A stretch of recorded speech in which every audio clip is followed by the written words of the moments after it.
I miei amici veri, purtroppo per fortuna, non sono vagabondi o abbaialuna.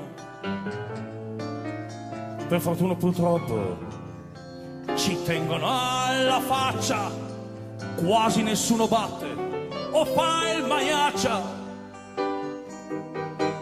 Non sono razza padrona, non sono gente arcigna, siamo volgari come la gramigna. Non so se è pregio o colpa essere fatti così. C'è gente che è di casa in serie B,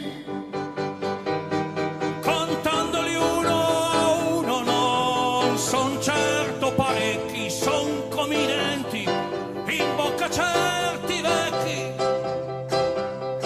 ma proprio perché pochi son buoni fino in fondo e sempre pronti a masticare il mondo.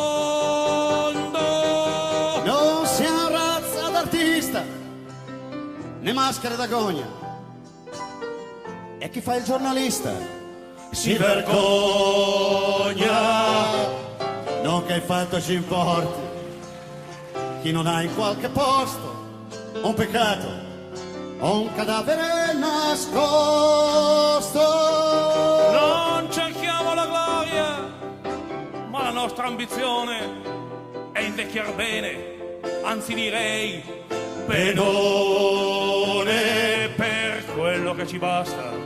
Ah, non c'è da andar lontano e abbiamo fisso in testa un nostro piano. Se e quando moriremo, Ma la cosa è insicura, avremo un paradiso su misura,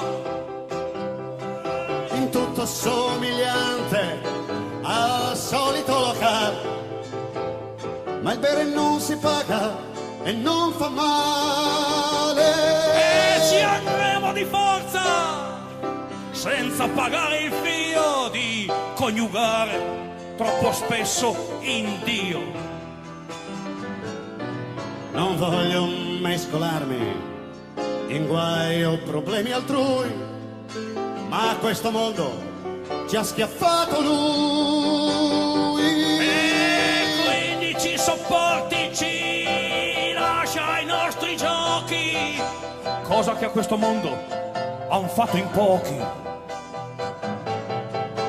Voglio vedere chi sceglie con tanti pretendenti, Fra santi tristi e noi più divertenti,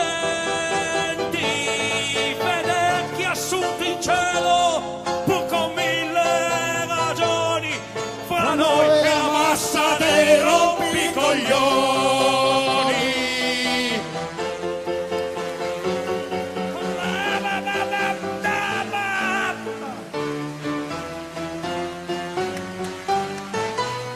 Ciao a tutti, ciao Bini, ciao a tutti.